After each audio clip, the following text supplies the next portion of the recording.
Hello and welcome to Eastern Horizon. This is Malika Ayub Sambul, and I'm coming with some breaking news that is coming from the Venezuela. That United States strike on the capital of Venezuela, Caracas, and there are news. And according to the statements that's coming from the American media and the Western media, and according to the statements by the Donald Trump, that they have captured the Venezuela President Nicolas Maduro and her wife.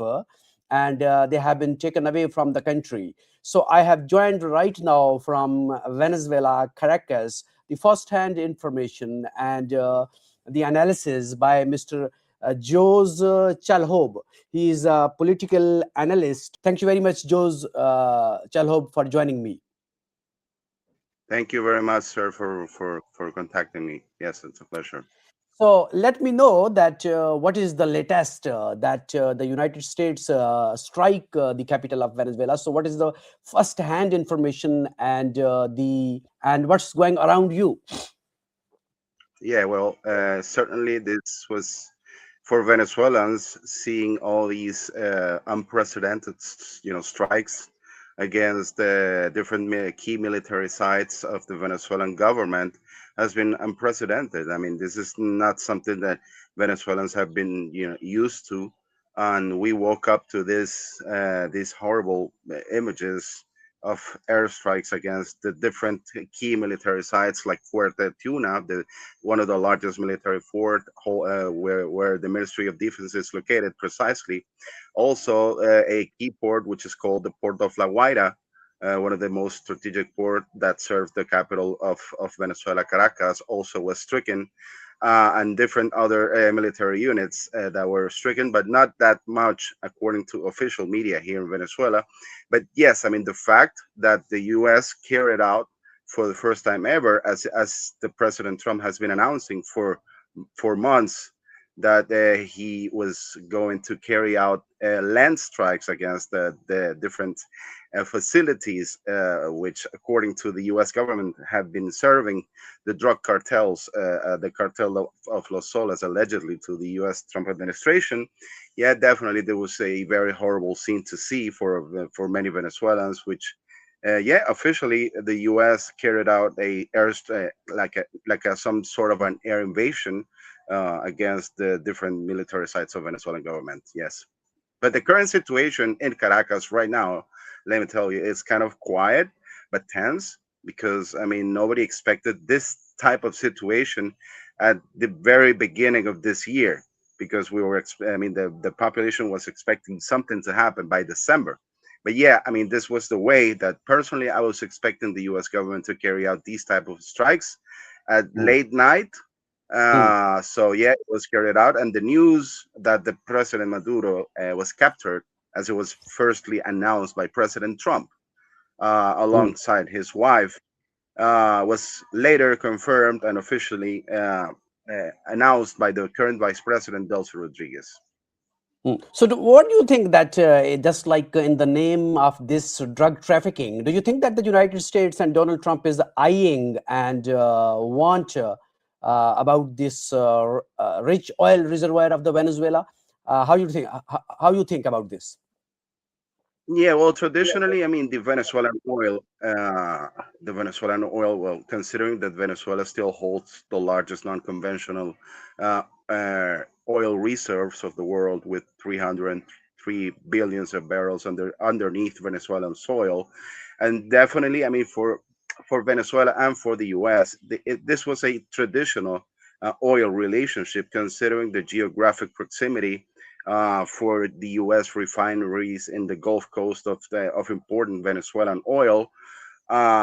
Venezuela in the past used to export around 1 million of barrels per day to the U.S. Considering the proximity between both countries, also because it's cheaper for the U.S. to import Venezuelan oil, considering the type of quality of Venezuelan oil, which leaves considerable margins for the different refiners in the Gulf Coast in the U.S.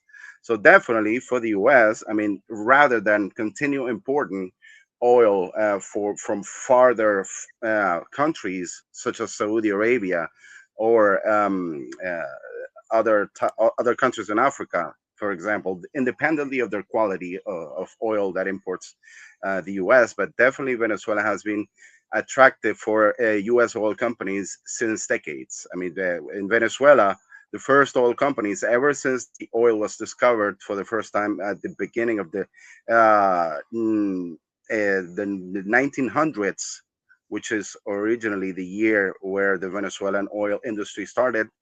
The first oil companies that came and arrived here in Venezuela were U.S. oil companies.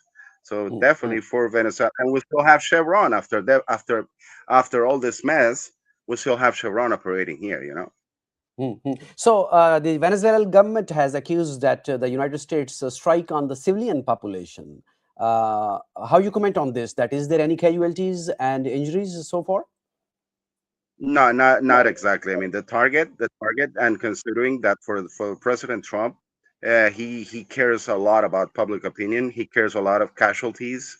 So the main targets, as we have been, collecting, and continue collecting information and news and reports about what were the main damages caused to facilities, military facilities. I mean, but there has been no major or no significant human casualties or deaths after these strikes. So, by taking the mean that the president Nicolas Maduro and her wife, do you think that there is any similarities of the U.S. operation like Daniel Ortega of Nicaragua? So, how you think that if the statements comes that the President Maduro and her wife has been taken away, what that mean for the people of Venezuela? Yeah, well, this was I mean, without any type of doubts, this was a special operation being carried out allegedly by the U.S. Delta forces. But for me, this was part of a possibly a negotiation, because we'll have to see if the U.S. government only wanted the head of President Maduro, because the rest of the members of the government are still alive in power, making statements recently after these strikes, such as statements from the Ministry of Interior Diosdado Cabello, the Minister of Defense Vladimir Padrino, the Vice President making statements. So we'll have to see, because the coming statement by the President Trump, who announced a speech by 11 a.m. Eastern time in the U.S. From then we will see if this operation stops here, and then negotiations will start, and leave the Vice President Delcy Rodriguez for 90 days, or whatever comes next. That'll be Hmm. crucial, to see what will be the political future in Venezuela, or if the U.S. government will go further in and push ahead for a total regime change in Venezuela. So my question is this: another question that at one side Donald Trump claims that he is going to stop the wars, and he has credited many wars that he stopped. But on the other hand, he is imposing wars on the countries like Venezuela and other countries. So what do you think, that is there any contradiction between the statement of Donald Trump? No, but I mean, for me, he has been a man that he doesn't want to get involved into a mess or a messy war, or a an open wide invasion. Only carrying out strikes or drone strikes, like he did in Iran, for example, recently, or by with the killing of the chief of the Iranian security forces, Qasem Soleimani. So he doesn't. I mean, the concept of war for him doesn't necessarily imply massive intervention or massive military invasion. Only these concept of military strikes, for example, like he carried out uh, last night against military sites here in Venezuela. So the minus Maduro and removing Maduro from the presidency, do you think that Venezuela will have the political stability, or it will further put Venezuela into a new form of the political instability? It will be very tough, because there.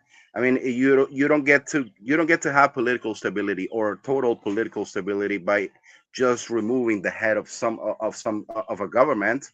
If you don't clean up the rest of the system, that's if you want to get some political stability, and that is something that has been proven through history. with with the recent U.S. military interventions in countries like Libya, for example, or in Iraq. You saw the case of Syria, which so far after foreign interventions have been a total mess. For the case of Libya is emblematic and iconic. After the U.S. intervention, you have two governments in clash for power that don't agree, and the country continues to be a mess, politically speaking. Mm.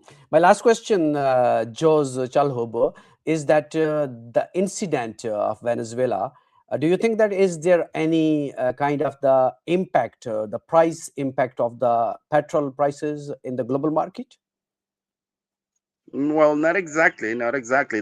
Depending on the consequences that this may have in the short to medium term in Venezuelan oil facilities. Well, we're seeing right now after the recent seizings of oil tankers in the Caribbean Sea by the U.S.